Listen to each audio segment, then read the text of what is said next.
Adictos.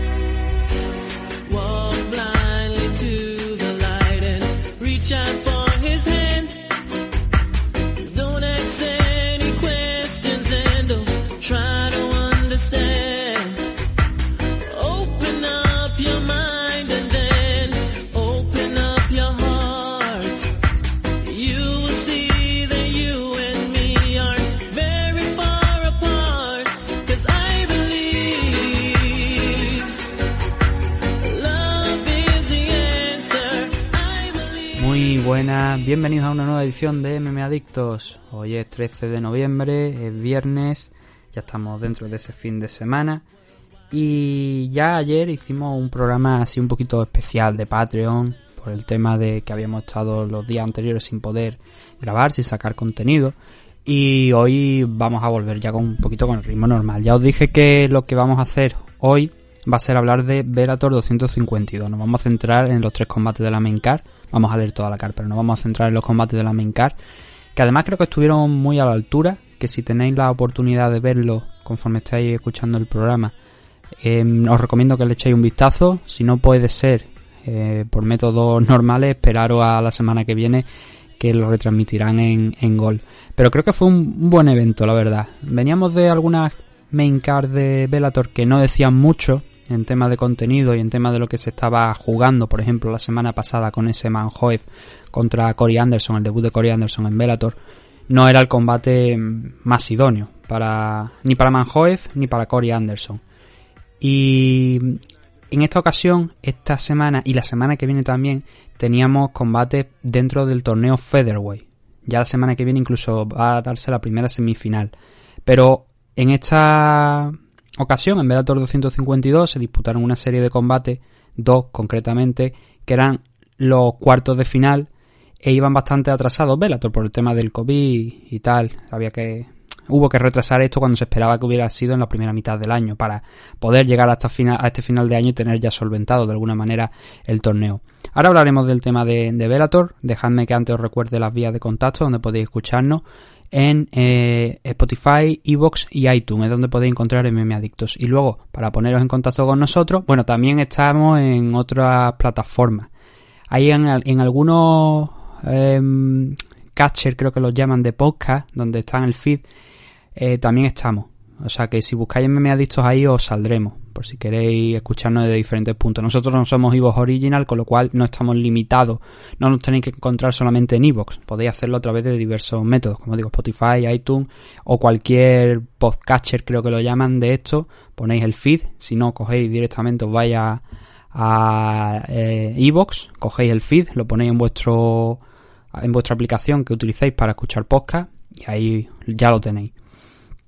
Para escribirnos podéis hacerlo a través de Twitter, MMAdictos, Facebook, igualmente MMAdictos, luego MMAdictos-podcast en Instagram, por correo electrónico mmadictos@gmail.com, y en alguna ocasión también subimos los programas y hacemos algunos directos a través de Twitch y de YouTube, bajo la dirección del perfil MMAdictosTV.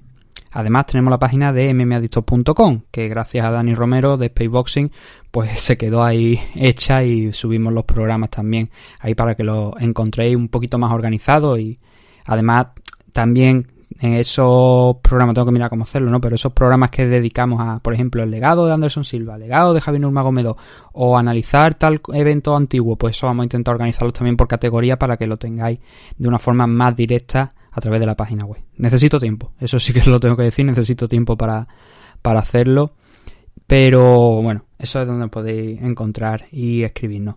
También tenemos que agradecer a Dragons, de dragonz.es, la comunidad que ha creado Nacho Serapio, que la tenéis en la página web dragonz.es, y donde podéis acceder a más de 1000 cursos, más de 1000 vídeos, más de 700 clases, una multitud de cursos que se van actualizando de lunes a viernes, siempre contenido nuevo, de la mano de Nacho Serapio y de su conjunto de colaboradores. Además, hay una serie de ventajas también por formar parte de la comunidad Dragons, que bueno, no lo estamos diciendo, pero los cursos obviamente son de temas relacionados con aspectos de artes marciales y deporte de contacto. No vamos a ver ahí cómo hacer, no sé, papiroflexia. No, eso no lo vaya a ver. Igual, Nacho, debería, si estás escuchando esto, plantearte lo de la papiroflexia. A nosotros nos metieron una vez en los premios del podcasting a nivel nacional en la categoría de papiroflexia y tiempo libre. Y les dijimos, venga, a tomar por culo, señores. No hagáis caso a la Asociación del Podcasting Español porque no vale una mierda. Nada más que para 3 o 4 que son los que están montados en el dólar y no hagáis nada por ello. El caso, podéis escuchar, podéis suscribiros a la comunidad Dragons en dragonz.es y ahí tenéis diversas características, como digo, tenéis un 15% de descuento en productos de la marca Dragons, con los gastos de envío incluidos gratuitamente, un 50% de descuento en eventos y seminarios que estén coorganizados por la marca Dragons y además de las revistas. Que hay 2 modelos de suscripción, 10 euros, 12 euros. 10 euros tenéis acceso a toda la revista en formato digital. 12 euros tenéis acceso a toda la revista en formato digital y además se os enviará la revista en el momento en el que os deis de alta a vuestra casa. En papel, quiero decir. Y por supuesto también tenemos los libros de la que está editando Dragons, que como sabéis la revista ahora se edita con carácter bimensual y eso quiere decir que hay un mes que no vais a recibir una revista, pero sí que recibís un libro. En el caso de esta última edición se llama Defensa Personal Íntegra, está escrito por Francisco Javier Hernández y ya os podéis imaginar de qué va esto, de defensa personal. Son 3 volúmenes, este es el primero de ellos y está bastante bien porque yo no lo he podido leer entero, pero le he echado un vistacillo y ya creo que ya os lo comenté. Y está bastante interesante porque habla de no solamente de la teórica, sino también de situaciones prácticas, ¿no? De si te ves, por ejemplo, una cosa me llamó la atención, por ejemplo, un apunte solamente antes de cerrar este tema.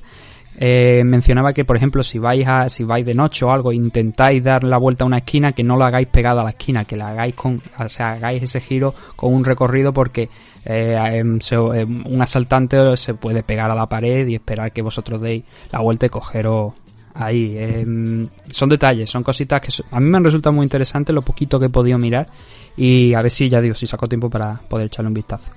Pero bueno, eso es, la comunidad Dragons. Para más información, dragonz.es o el canal o las redes sociales de Nacho Serapio, incluyendo su canal en YouTube, El Guerrero Interior.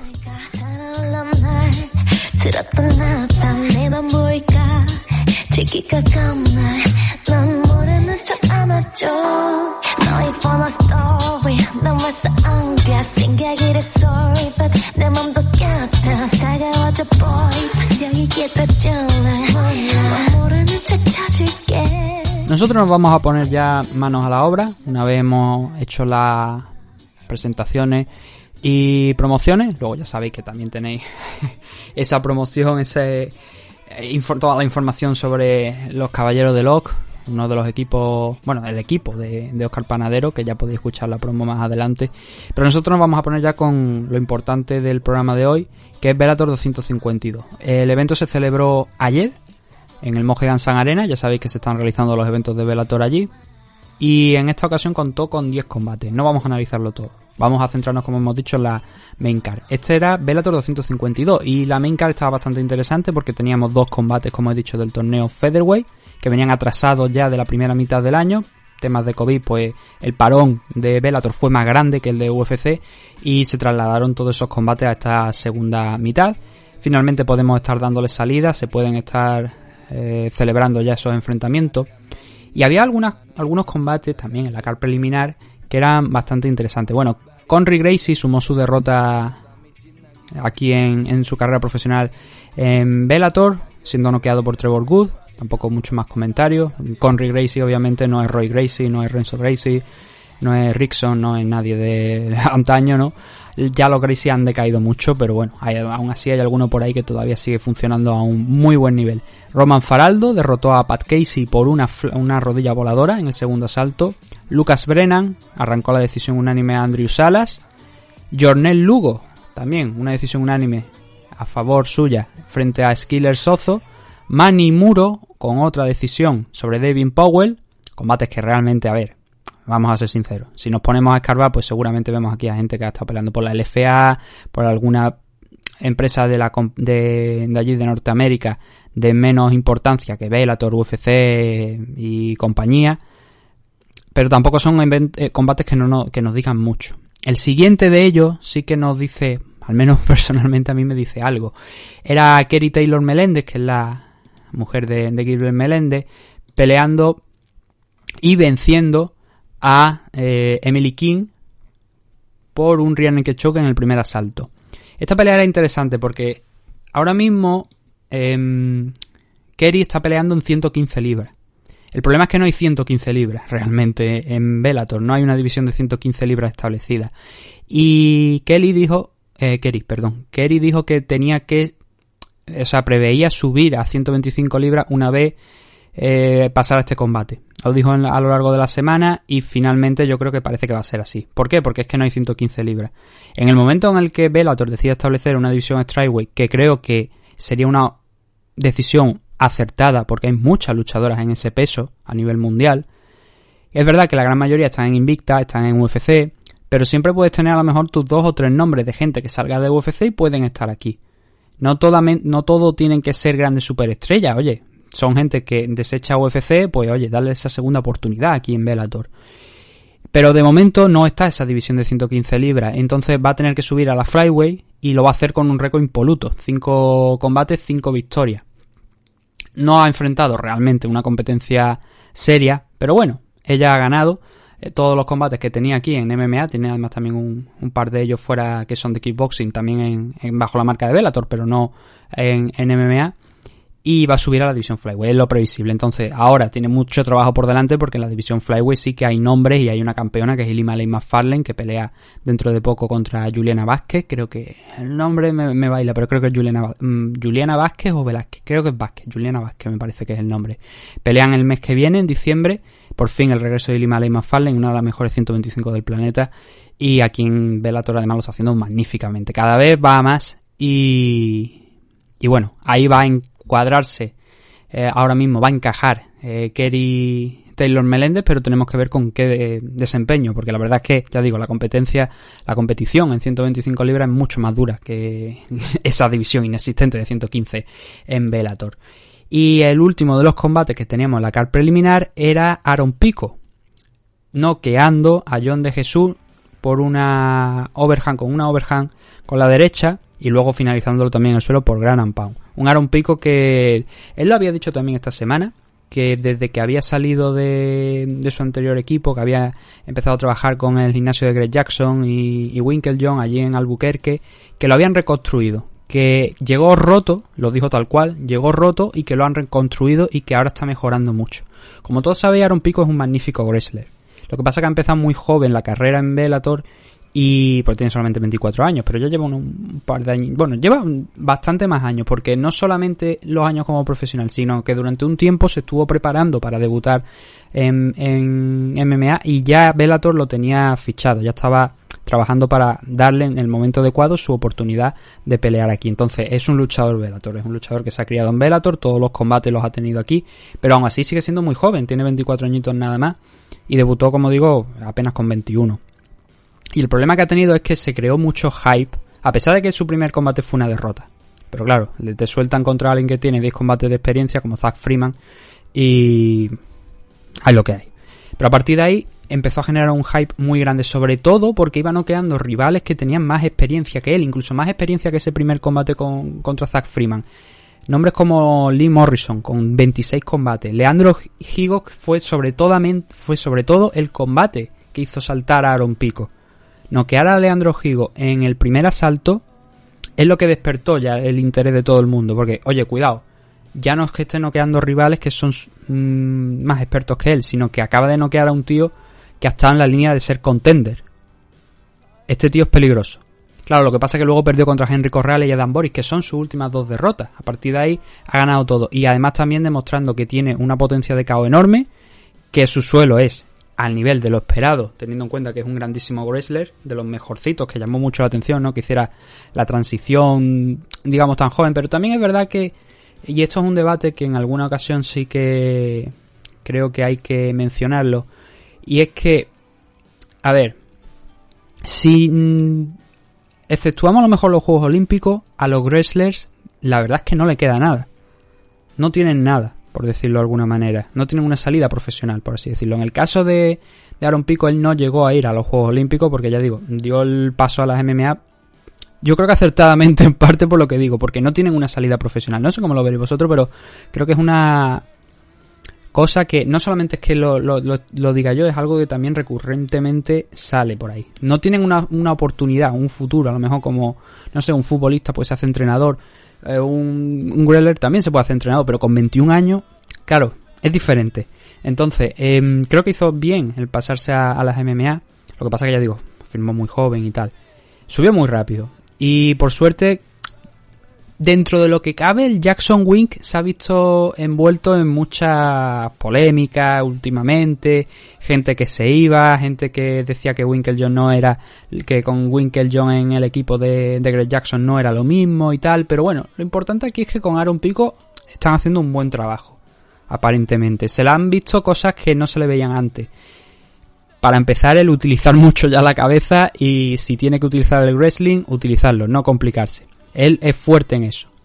Es un tipo que fue medallista en los campeonatos mundiales juveniles, con lo cual tiene ese nivel ahí, y así lo hizo notar precisamente ayer. Pero bueno, el caos es enorme. Como digo, un overhand con la derecha, pero no es tanto porque es la forma en la que pega el golpe, pega esa derecha viniendo desde arriba, y en ese momento John de Jesús sale rebotado hacia atrás, la cabeza hacia atrás completamente, y dice, joder, ese golpe ha dolido, y al final lo acabó noqueando en el suelo. Aaron Pico ha dicho que le encantaría enfrentarse nuevamente contra Henry Corrales y Adam Borics, que son esas últimas 2 derrotas que he dicho que ha tenido en su carrera profesional. Creo que es pronto. Yo creo que hay que dejar que crezca, no hay que otra vez por esa racha de 3 victorias que lleva y esas 3 finalizaciones volver a saltar al tren del hype y forzar la situación. Yo creo que está aprendiendo, que está evolucionando, que sigue enfrentándose a rivales que son decentes, a la altura de su experiencia y de su categoría, y que gente como Adam Borics y Henry Corrales vendrán dentro de... a mí me gustaría que vinieran dentro de 2 o 3 combates. Vamos a darle 2 o 3 combates más a Aaron Pico. Vamos a hacer que, si puede ser, que llegue a una racha de 5 victorias, que empiece a venderse como una amenaza real, que todo lo aprendido en el Jackson Week lo haya puesto en juego, y a partir de ahí vamos a darle una oportunidad fuerte y seria en lo que es la división en la que se encuentra ahora mismo, que es la división Featherweight. Está alternando. Me suena que también no llegó a bajar a la... No, siempre se ha movido en la Featherweight, sí. Siempre ha estado peleando en la Featherweight. No sé por qué tenía yo la idea de que había estado en algún combate en la Bantamweight, pero claro, más que nada porque hay muchos luchadores de la Featherweight que también está bajando a la Bantamweight, gente de la Bantamweight como Darion Caldwell que suben a la Featherweight. Juan Archuleta también ha hecho ese cambio, ¿no? Ahora es campeón de la división Bantamweight, y por eso, claro, al final me baila quién está dónde, quién está en qué división dentro de las más bajas de Bellator. Vamos a hacer una pausita y ahora cuando volvamos vamos a empezar con el tema de la main card.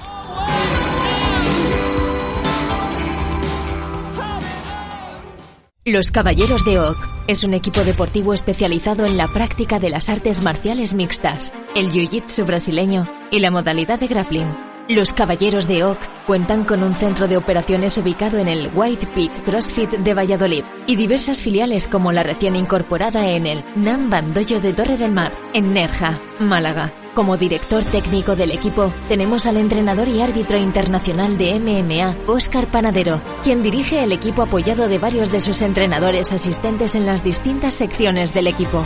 Todos nuestros entrenadores y ayudantes están debidamente titulados y acreditados en la modalidad en la que imparten sus respectivas disciplinas. A su vez, Óscar Panadero imparte clases en el Campió Club Experience de Sabadell, Barcelona, y cuyos competidores se integran al grueso del equipo. Podéis encontrar información sobre los Caballeros de Oak en sus redes sociales oficiales de Instagram y Facebook, visitando su canal de YouTube, Los Caballeros de Oak, o solicitar información mediante correo electrónico a loscaballerosdeoak@gmail.com. Nuestras diversas academias y escuelas de MMA atienden las necesidades de todo tipo de practicantes, desde principiantes a competidores profesionales internacionales. Estamos especializados en crear luchadores desde cero mediante nuestra escuela. No lo dudes y acércate a conocernos. Únete a los Caballeros de Oak.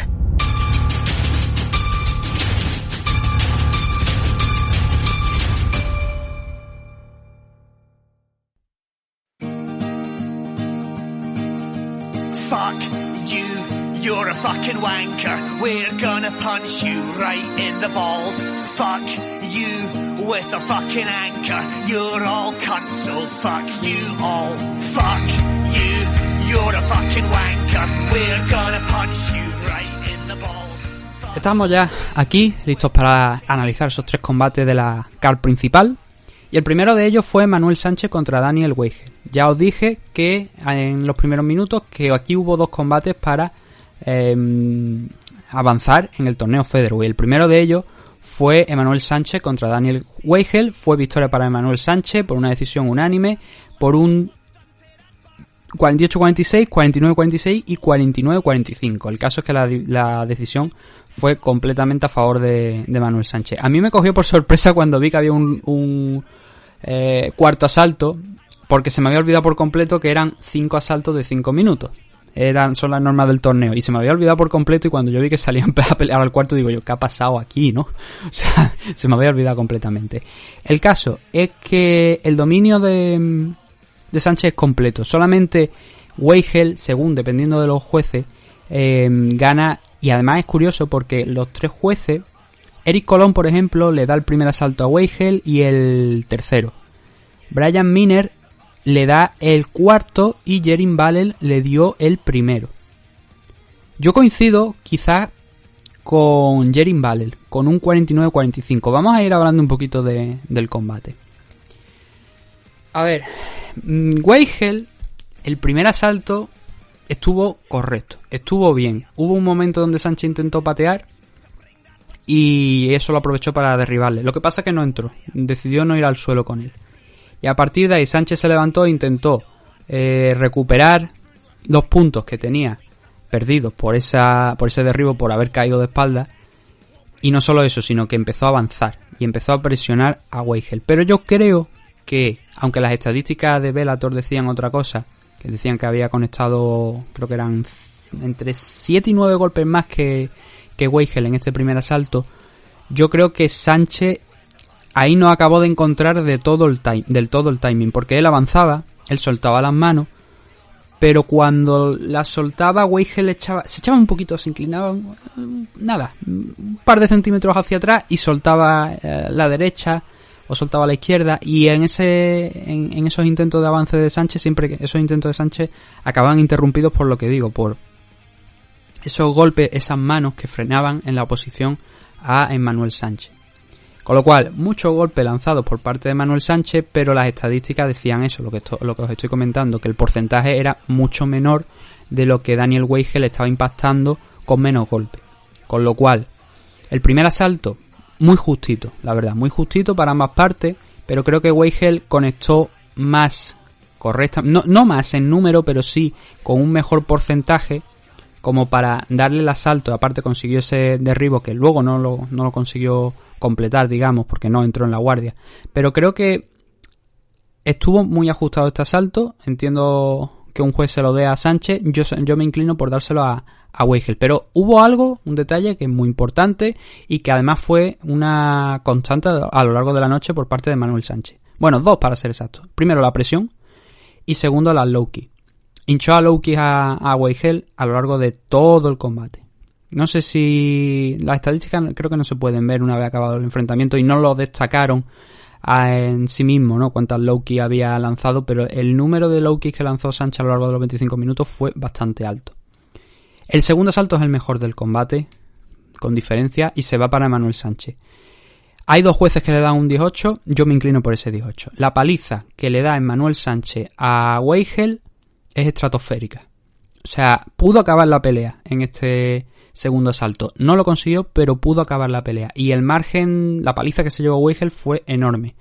No supo responder, no supo encontrar, a partir de concretamente de aquí, no supo encontrar el ritmo, no supo frenar ya el timing ese que había tenido tan bueno para frenar el avance al menos de Sánchez en el primer asalto, no lo encontró aquí, y sobre todo por la dureza con la que ya entraba Sánchez y con el ritmo tan grande. De verdad, si tenéis oportunidad, no solamente os quedéis con lo que estáis escuchando aquí, sino ver el combate, porque el segundo asalto de Sánchez, a mí me pareció un milagro que Weigel llegara vivo al final del asalto. Lo noqueó, lo mandó al suelo, intentó trabajar, lo que pasa que Weigel aguantó mucho, muchísimo los golpes, absorbió muchos golpes de los que le lanzaba Sánchez, y no solamente es que consiguiera sobrevivir, sino que se levantó e intentó en alguna ocasión devolver el fuego, pero ya digo, es que por una mano de Weigel, del alemán, a lo mejor caían 7-8 de Sánchez. Claro, eso es un volumen tremendo. Y la presión fue demasiada para Weigel, que se dobló muchísimo en este segundo asalto, y yo creo que el 10-8 aquí le cayó. Le debió caer. Quizás a lo mejor entiendo que Brian Miner le dé un 10-9 porque no, digamos que él se levanta, intenta pelear, intenta devolverlo, y no es quizá tan contundente, pero hay una buena parte del asalto que sí es contundente, y creo que es lo que pesa. A mí me pesa eso para darle un 10-8, con lo cual aquí en este momento pues ya lo tenía no solamente empatados Emmanuel Sánchez, sino que estaba por delante ya con este 10-8. El tercer asalto, hubo también un buen round por parte de Sánchez. Weigel intentaba cerrar distancia, intentaba ver si podía sacar algo de ahí de esas posiciones, pero no lo consiguió. Y la diferencia en striking a lo largo de toda la noche fue para Sánchez. Aquí en el tercer asalto no fue excepción. Mucha menos diferencia, obviamente, que en el segundo round, porque no llovieron esa paliza, esos golpes. Pero sí que también vimos que por ese esfuerzo que realizó Sánchez en el segundo asalto, ya iba cansándose un poquito. No estaba ya tan rápido, no insistía tanto, seguía presionando, pero no a los mismos niveles que en el segundo asalto. Porque ya digo, el segundo es que fue una auténtica locura. En el cuarto y en el quinto vimos un cambio de estrategia por parte de Weigel. Ya supongo que viendo que no estaba funcionando y que no iba a sacar nada en el striking, y empezó a tirar de wrestling. Lo que pasa es que no consiguió llevar al suelo a Emmanuel Sánchez. Tuvo alguna opción porque cogía la espalda, intentaba hacerle clavar las rodillas, ver si desde ahí podía mejorar, podía trabajar, pero claro, primeramente para cogerle la espalda bien tenía que ser capaz de llevarla al suelo.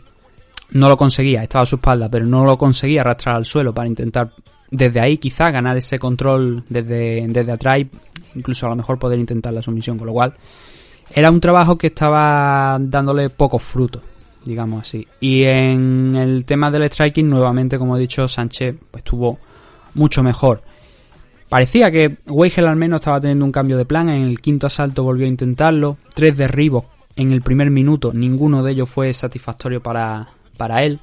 Sánchez siguió con las low kicks, ya digo, desde el primer asalto hasta el último estuvo con las low kicks, y eso perjudicó mucho también la movilidad de Daniel Weigel. No se le puede culpar, al menos lo intentó. Y es más, en este quinto asalto, incluso si había alguna duda a lo mejor de, bueno, es que hay algunos asaltos que están algo justillos porque Sánchez ya no está peleando al mismo nivel, no está golpeando tanto, no está lanzando tanto, se están mirando más, por decirlo de alguna manera. Pero aquí, en el quinto asalto, yo creo que quedó patente que Emmanuel Sánchez fue muy superior cuando no solamente estaba controlando el striking, sino que encima consiguió derribarle y se pasó un buen tiempo encima de él, de Daniel Weigel. Y Weigel, a pesar de que intentaba salirse de ahí con múltiples transiciones, lo máximo que consiguió fue cogerle la Butterfly Guard hasta que consiguió ya zafarse, volver a pie cuando quedaba 1 minuto y medio. Y Sánchez acabó nuevamente fuerte en el striking. Fue un clinic de Manuel Sánchez en el día de ayer en el striking. Weigel no sé si que le afectaron más de la cuenta, quizás el ritmo tan alto que le impuso fue una de las razones por la que Manuel Sánchez ganó. También obviamente para ganar tienes que impactar los golpes, más allá de estar presionando a tu rival, y Emmanuel Sánchez lo consiguió en el día de ayer. Pero las low kicks también entraron en juego, y también, por supuesto, cuarto, quinto asalto, esa defensa de takedown, el no ser derribado y además conseguir incluso en el quinto derribar a su rival. Así que la decisión fue clara en favor de Manuel Sánchez, ya lo hemos dicho antes, un 48-46, un 49-46 y un 49-45, pero está muy claro que en el peor de los casos el 49-45 creo que no se lo quita a nadie.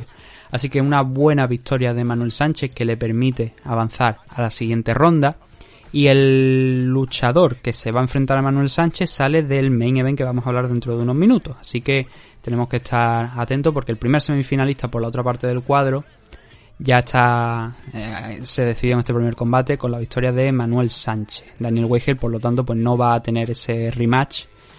Bueno, ya me estoy adelantando, pero este combate ahora hablaremos de ello. Yaroslav Amosov frente a Logan Storley.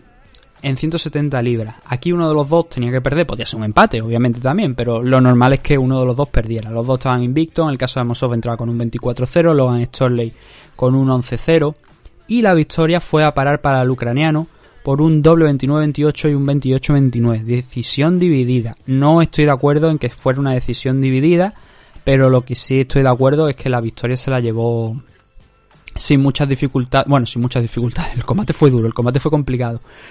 Hubo que trabajar esa victoria. ¿Qué es lo que pasó aquí? A ver, ya lo habíamos dicho en la previa ayer cuando estuvimos hablando un poquito del combate en ese programa de Patreon, que Storley es un wrestler.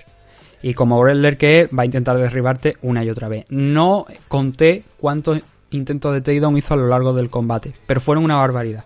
Yo creo que podía seguramente ser una media de entre unos 5 o 6 a lo largo de cada round, cada salto. Eso tirando de media, porque incluso en el primero yo ya perdí la cuenta. Yo tranquilamente pudieron ser 6 o 7 ocasiones o más que Storley trató de tirar a Amosov, pero insistiendo mucho en el single leg. Él se tiraba por la pierna, intentaba controlarle y no lo consiguió realmente hasta el segundo asalto. Sí que, bueno, en el primero creo que ya consiguió, después de mucho esfuerzo en la parte final, si no recuerdo mal, consiguió hacer clavar rodillas a Amosov, pero le costó muchísimo. Los primeros, digamos, 3 minutos y medio, 4 minutos, estuvo intentándolo. Ya le dio la carta de presentación en los primeros segundos a Logan Storley y Amosov, y a los 2 segundos le dio el currículum completo. Le dijo, no, espérate, que aquí viene más todavía.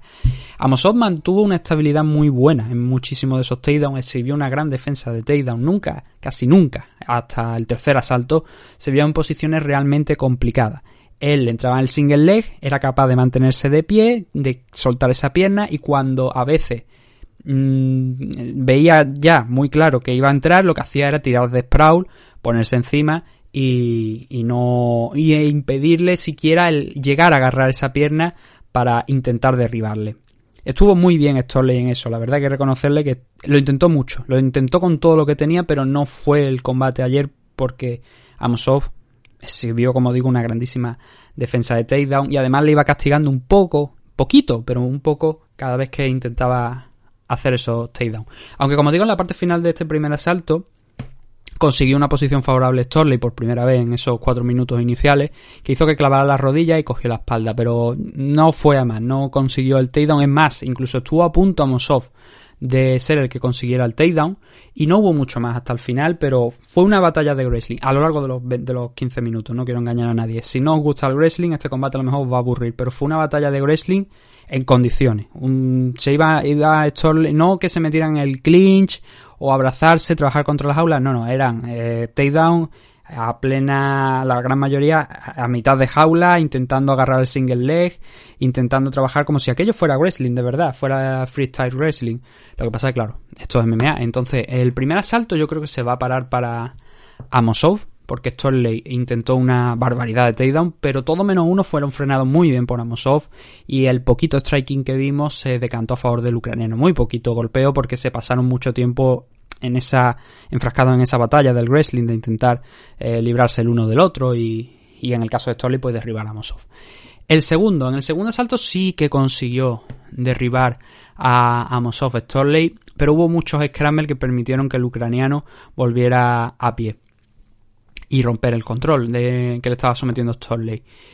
A partir de ahí hubo otro intento, bueno, lo he dicho, hubo mucho, pero hubo un intento de esos takedown en el que Amosov le defendió con el sprawl, cogió muy bien la cabeza, y a partir de ahí intentó transicionar, intentó coger, creo que era un rear naked choke, un anaconda o un Dars.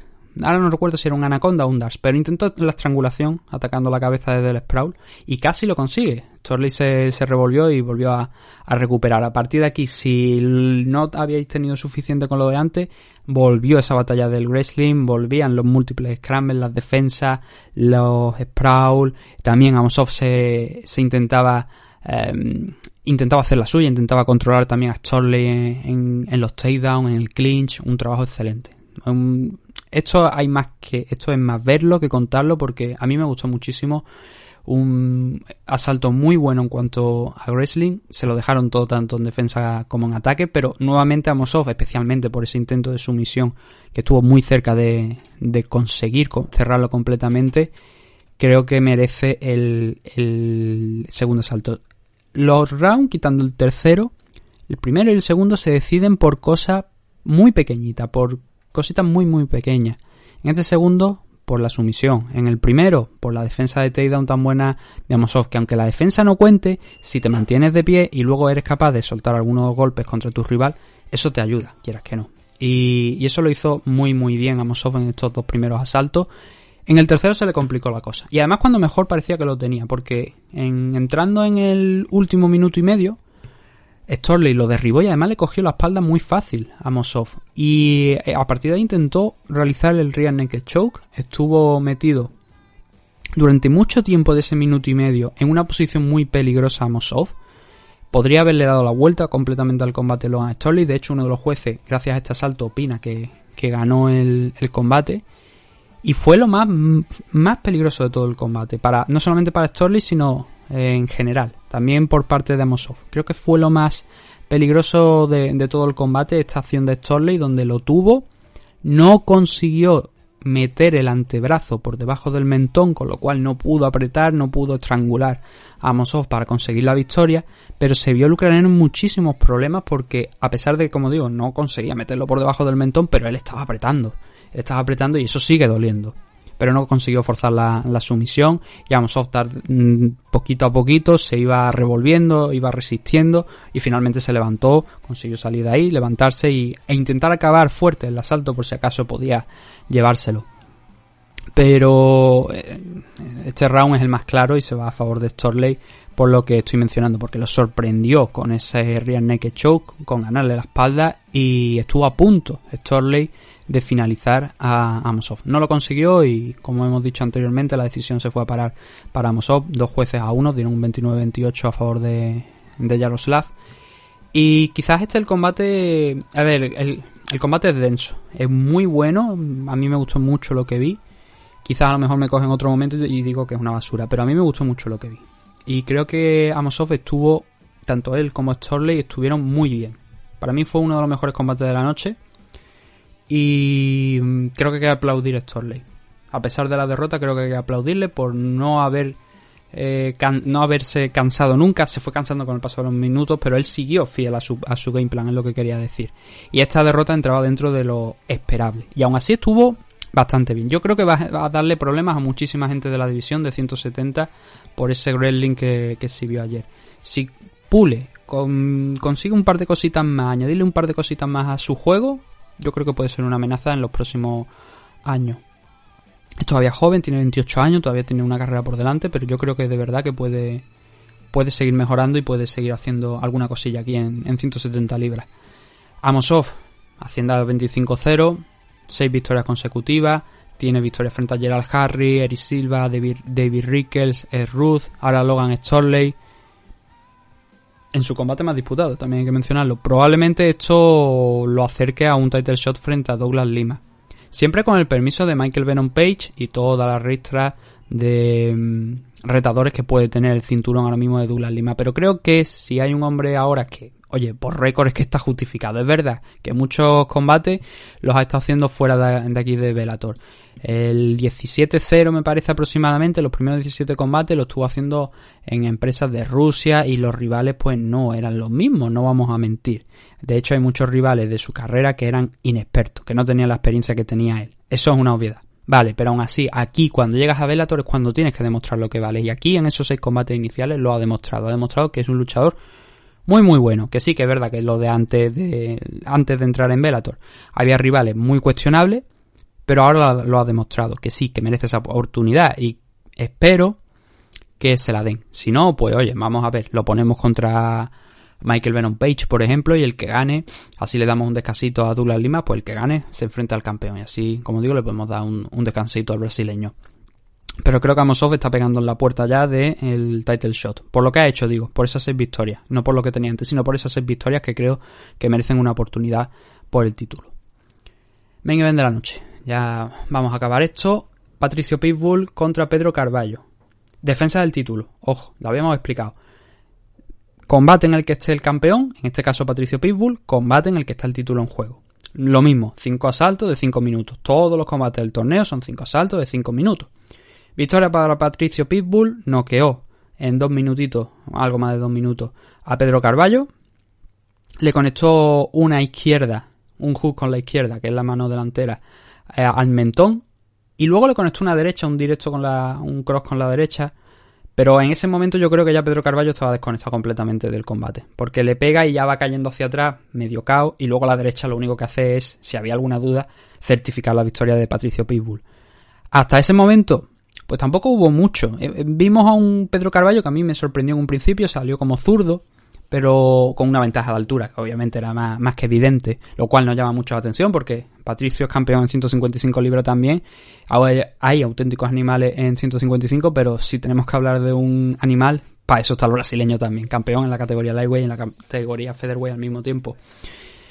Muy interesante al principio, como digo, Pedro Carvalho, sacando ángulos con esa altura, con esa extensión de los brazos, intentando buscar, obviamente, yo creo que ha aprendido entrena en el gimnasio de Conor McGregor, de Conor McGregor, en el gimnasio de John Kavanagh, que es donde entrena Conor McGregor, y se le veía también ahí ese intento de aprovechar la distancia, de intentar presionar. Me sorprendió mucho porque he dicho lo de zurdo, porque luego cambió a diestro y ya se mantuvo como diestro durante todo lo poquito que duró el combate. A ver, no se le vio mal dentro de lo que cabe a Pedro Carvalho, lo que pasa es que acabó noqueado. Y ya le dio un primer aviso antes de noquearlo Patricio Pitbull, le conectó otra derecha que hizo pensarse las cosas mucho a Pedro Carvalho. No sé si quedaría algo tocado de ella, porque el golpe fue fuerte y se echó hacia atrás y daba la impresión de que durante un segundo al menos ese golpe había llegado bastante fuerte y había hecho cierto daño. El problema es que, ya como digo, no sé si ese golpe hizo un daño real y luego lo remató con ese hook por dentro directo al mentón con ese cross con esa derecha, o simplemente fue ese combo que acabo de mencionar el que puso el punto y final sin más daño, quiero decir, sin más daño acumulado de golpes anteriores. Poquitas cosas que comentar. También Pitbull lo estuvo controlando bien el clinch. Es un tipo que es chiquitito pero que es fuerte físicamente y no se puede decir mucho más que una actuación espectacular de Patricio Pitbull. Quizás quizás no, es uno de los mejores luchadores del planeta, sin ninguna duda. Aquí en Bellator, doble campeón, como estamos diciendo en la división featherweight, en la lightweight, y tiene poquitas derrotas, muy poquitas derrotas. Ya habíamos mencionado que las únicas derrotas que tiene aquí han sido contra nombres como por ejemplo Joe Warren, Pat Curran y luego contra Daniel Strauss, y una en especial en concreto contra Benson Henderson, que fue una lesión de una pierna, pero que aquello, ya digo, se le apareció la Virgen a Benson.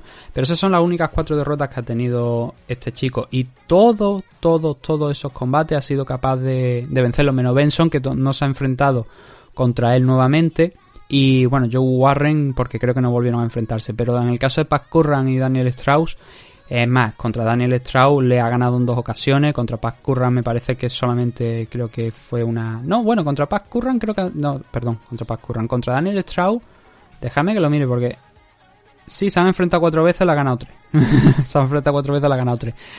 Y no, contra Pat Curran solamente fue un combate adicional. Fueron 2 nada más los que tuvieron.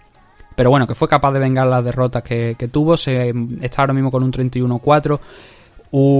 Ha hecho toda su carrera aquí en Bellator prácticamente. Llevaba ya una serie de combates antes de entrar aquí en la compañía en Estados Unidos. 12 combatitos, pero a partir de ahí, hasta ese 31-4 de récord que estoy comentando, todos han sido aquí en Bellator. Está él, está el hermano, Patricky, y Michael Chandler, como, digamos, Mr. Bellator, ¿no? Luchadores que se han tirado muchísimos años. Antes también estaba, por ejemplo, Eddie Álvarez, ¿no? Pero, claro, Eddie Álvarez ya salió de la compañía mucho antes que esta gente. Michael Chandler también se ha marchado a UFC, como bien sabéis. Y podríamos decir ahora mismo que Patricio Pitbull Freire, y lo podríamos decir sin mucho miedo a equivocarnos, es el mejor luchador de la historia de Bellator. Por lo menos en méritos, en número de combates, en número de victorias, número también de finalizaciones.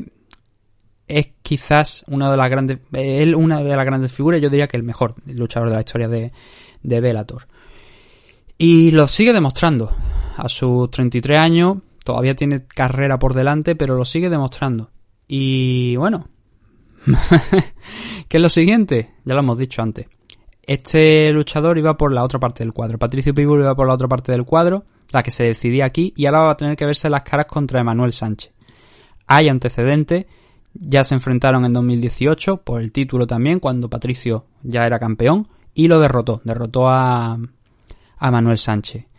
Entonces va a tener esa oportunidad Emanuel de vengar esa derrota.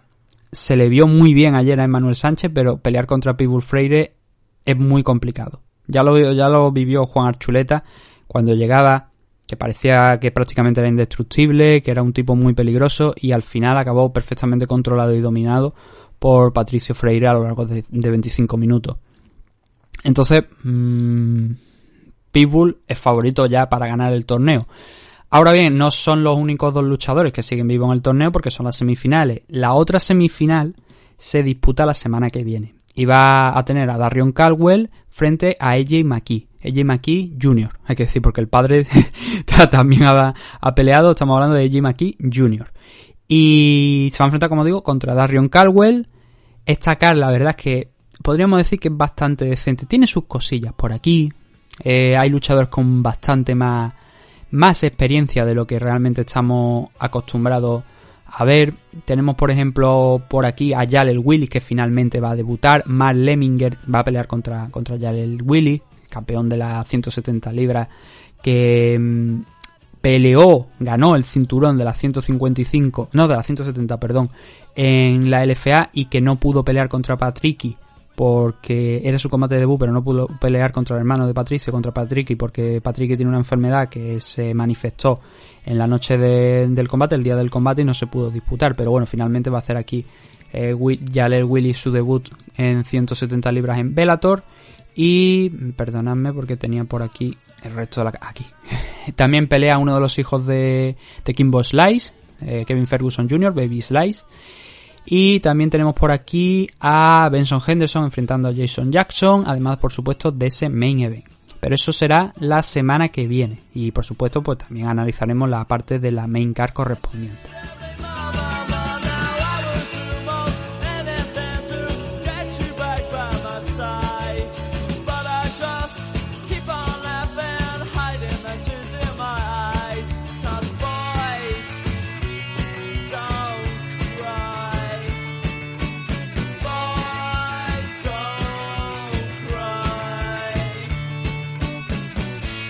Nosotros no tenemos tiempo para más, ya lo vamos a dejar aquí, después de analizar este Bellator 252, y solamente nos queda daros las gracias por habernos escuchado un día más, y volveremos si podemos mañana. Ya tenemos una serie de preguntas y comentarios. Si queréis añadir alguna con respecto a algo conforme estéis escuchando este programa, podéis hacerlo. Mañana no creo que sea en directo, eso sí tengo que mencionarlo, pero bueno, igualmente haremos ese programita de preguntas y comentarios. Y nosotros, ya digo, volveremos mañana con mucho más MMA Adictos en una nueva edición. Un saludo y gracias a todos por escucharnos.